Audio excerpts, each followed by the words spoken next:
Now that President Trump's first year in office is in the books, it's a good time to reflect on his performance so far. How has he managed some of the most difficult moments of his presidency? Has he accomplished many of the things he promised to do? And how effectively has he guided Congress to meet his policy objectives? Those are just some of the questions to ask when evaluating the leadership skills of the most powerful person on earth. In his book, Lessons in Leadership, Metro Focus contributor Steve Adubato studied some of the qualities possessed by great leaders from all walks of life. So who better to ask to grade how the president is measuring up so far?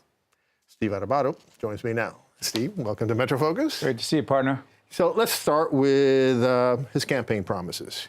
How would you rate Trump's leadership skills as they relate to keeping his promises? Well, first of all, Ralph, I always try to talk about leadership and the success of a political person, less on ideological and political factors and more on, are you doing what you said you would do as a leader? Because that's what we do. Sure. You have a goal, you have to get there, you have to get the team to get there as well. Make America great again. I don't even know how to grasp that. I don't really know how to measure that, but I will say this. The one thing he did keep talking about, we're going to build a wall and you know who's going to pay for it. The reality is that by itself, the argument that he committed that Mexico would, quote, pay for this wall, and now it's not really a wall, it's a virtual wall, and Mexico's not really going to pay for it. And then he over-explains it. Here's my view. If you are explaining in politics and in life, you are losing. And the more the president explains that it's not really a wall, but Mexico's not really going to pay for it, Congress is going to do it, I don't think it looks strong as a leadership angle for him, because you commit to it, you do that thing, and if you're not going to, finally on this, Ralph, you say, you know what, we did not achieve what we wanted to, but we achieved these things. He, because he over-exaggerates, everything got done the way he wanted. Okay, so that was a big promise, probably the biggest promise, and he hasn't fulfilled it so far. He's got 3 years to go, maybe. Okay, maybe not. But listen, he made other promises. For example, he said that he was going to name a Supreme Court justice in the mold of... Gorsuch, that's right. Yeah, in the mold of Scalia, and he did it. He said he was going to pass a profound and important tax reform. That happened. He said he was going to get out of the Paris agreements. And he did that. He said he Whether it's a good thing or not, it's another story. I mean, all of these that's things. what he said he would do. You're right. Yeah, all of these things, whether they're good or not. He said he was going to move the U.S. Embassy in Israel to Jerusalem, and that's going to happen. Whether that's a good thing or not. So those are things that he did that he promised, not beanbag. You know, Ralph, I agree with you. On those things, he did do what he said he was going to do. People will decide for themselves whether they think those are the right things or not. Here's the biggest leadership problem I think the president continues to have. And even though we're taping on a certain day, tomorrow there'll be another story about the same issue I'm about to say. He is the most undisciplined, sometimes out of control, in my view, public communicator I've ever seen. The tweets, the attacks, the non sequiturs. You're supposed to be talking about this thing, Mr. President, a success on a certain issue, and all of a sudden you start talking about something else because you watched something on TV, a skit on Saturday Night Live, and it bothered you. He is easily distracted, Raf, and for a leader, when he or she loses focus on what the goal is, I call it communicating inside the goalpost. When you communicate clearly inside the goalpost, your message is clear. He's outside the goalpost so often. He's outside, Steve. How about this argument that people make? He's outside our goalposts, right? He's outside maybe some of the people's on each coast goalpost. Sure. But what we're not hearing, other Americans are hearing. But Ralph, listen, I am not looking at this from, how is Trump doing for 2020? What's his base like? I don't look at it that way. Here's what I look at. You're trying to give a message to Congress, co-equal branch of government. You are trying to get them to be with you to get things done. That's what leaders do. When you send mixed messages because one day you wake up and you're peeved about something you saw in the news and all of a sudden it's fake news and you attack a United States Senator, a Republican very often, or you attack the judiciary, you attack the FBI.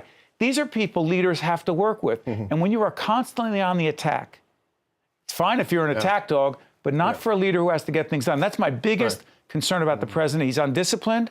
He goes viscerally with his emotions, and they often get him in trouble to get things done. And then he says, I really didn't mean what I said. Or someone on his staff is explaining that he didn't mean it. That's a problem.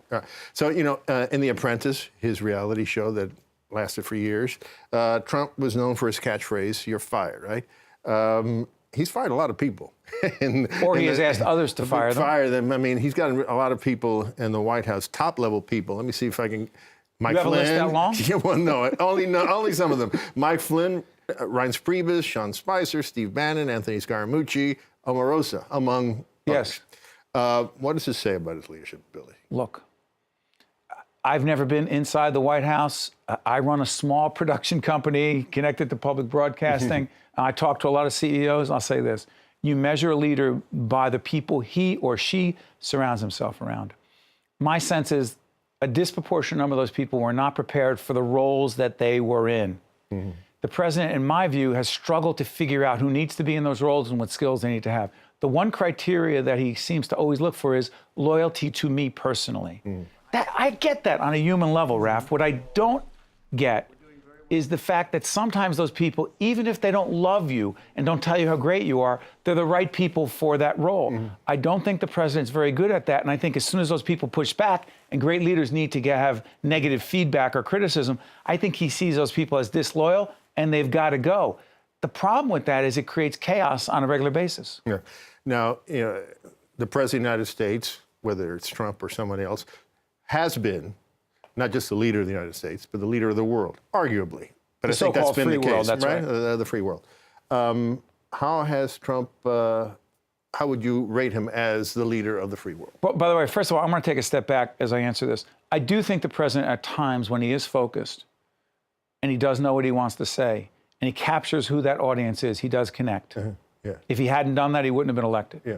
On the world stage, and we're doing this on the heels of, it's after Davos, I think what he struggles with is he says one thing that's some people call nativist, so pro-American. I'm pro-American too. But if you are pro-American while you are trashing other world leaders because in a certain moment or in a tweet, that's what you want to do, and then you have to look at them face to face, Raf, how effective are you going to be in negotiating with them if they know what you said about them? Does it really make a difference? Oh, Raf, come on. In the end, leadership is about getting people to get along, be with you to get something done. If you have said something about someone personally, you've attacked them, little so-and-so's an idiot, I'm stronger than them, my bomb is bigger than you. Raf, in the end, these are not just leaders of countries. They are human beings with emotions and feelings. And I'm telling you, you just can't say what's on your mind in that moment and then act like, never mind, it doesn't matter. We'll work a deal out. It matters. Yeah. Okay. Well, we got to end it there, Steve, because the time has run out. Thanks so much, man. And our relationship's still intact. Yeah.